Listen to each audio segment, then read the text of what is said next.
the movie is a little difficult to describe for people, Yes. so I'm gonna leave that task to you. How do you like to describe the movie to people? I would say that the movie is about perspectives. And it's about different perspectives of people in Los Angeles who are kind of going through different forms of crisis.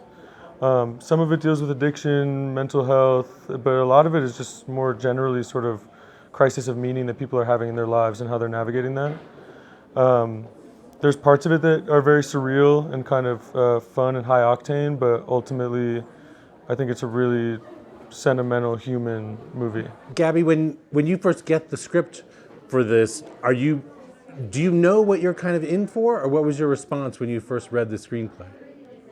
No, I had no idea. I was like, oh, a bunch of young dudes want me to be in their movie? Cool. No, I mean, the script was so completely surprising, which was why I was drawn to it. And yeah, surreal, bizarre, completely unique, but also so full of heart. And, you know, one of the first images you see in the movie is just the word hope. And though it's a film about, you know, this miserable moment of despair for all these characters and the confusion and what to do with that despair in this godless world, there is this hopefulness to the film, and there's so much heart and so much humanity in it. And it was just surprising again and again and again. And that's how I feel watching it too. I find it's deeply affecting and really moving. Because Jena, for you as a performer, I'm always so curious. The structure of the movie, characters kind of come and go, and so how do you feel about that? Like, I'm always wondering, like, are you reading the script and you're like, where did I go? When do I come back? Like, yeah, I only read my part. I'm like, my part. No. I mean, it's like reading a good novel where you're like, you know, a character is introduced to you, and because they're introduced in a way that builds merit or interest or connection, you're like, where did they go? Like, I want more of that character, you know, and I think that speaks to writing and the writer more than using it as like a conceptual way to tell a story. I think that's a very natural way for life to unfold, but I think within contemporary filmmaking, it's very much like 3 characters, like let's follow them to the end of time, you know, which I think we've seen, and it works quite well. But I like when it's more like a novel, and sort of things are coming in and out, and sort of allows me to sort of pay attention and then also kind of just zone out and like witness, you know. Sunday, have you had a chance to see the movie yet? I have.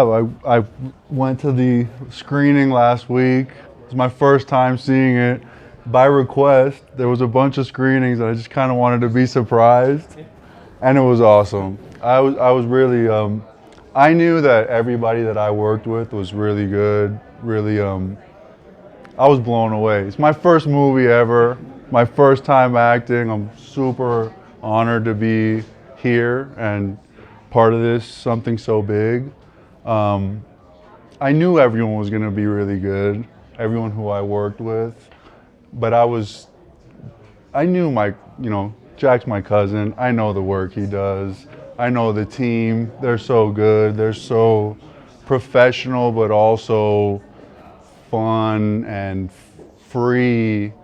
I just knew I was still shocked at how awesome and fun and gripping it was the whole time. Well, tell me more about your first time acting. I mean, was it? It was awesome. It was awesome. It was. He's a natural. It was, like I said, because it was Jack, because it was the guys at Cycle Films, but more than that, everyone was so welcoming, so they just made me feel at home, and I felt like I could be myself, which was huge. Made me feel comfortable. Oh, great. And Talia, what was it like for you? Like, what was it that you connected with your character in the movie? At the time, and now still, I related to the character a lot, and I think it's written in a really beautiful way that goes into the layers of loneliness, especially through the eyes of a young woman that you don't often get to see on screen. I mean, it is hopeful at the end, but it does touch on a very dark side of this person and a feeling of emptiness that I think a lot of people will be able to relate to. So I was excited to get to do something like that. I don't know if I've ever played anyone like that before. And yeah, I really like Jack. I mean, the script, like Jena was saying, it felt like a good book. There were a lot of twists and turns, and I really wanted to know what happened. I keep thinking about this billboard that I saw recently, a huge billboard that said, "Trust your despair." And that these guys have grown up in a world that is telling you to trust your despair, right? And yet not telling you what to do about that. We're confused about our despair. And you're pointing fingers at the usual culprits, the pharmaceutical industry, technology, all of these,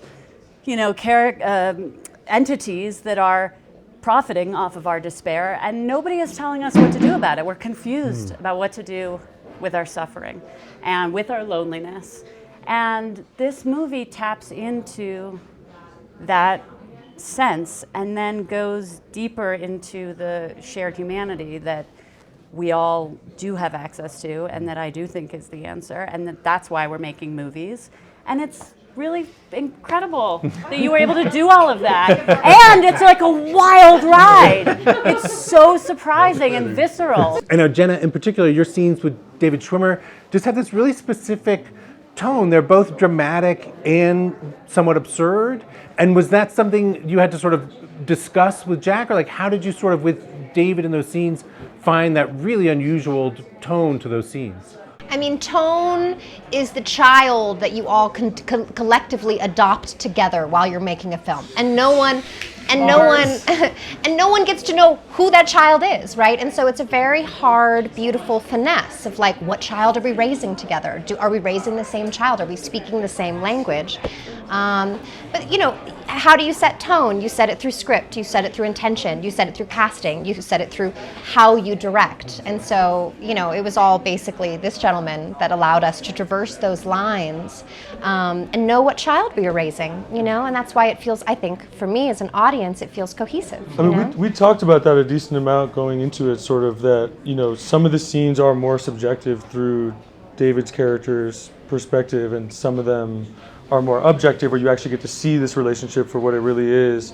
And I think that it was a real challenge because, it's an indie film, you're shooting it out of order, like trying to keep track of when you're sort of playing someone's version of what they think you are versus then when you're actually getting to show the true colors of your character in all its full kind of like three-dimensional glory. And I think that I was just really impressed with Jena. She was keeping track of all of that. It's a really difficult thing when you're trying to actually, track a character and shoot something out of order. I mean, it was really impressive.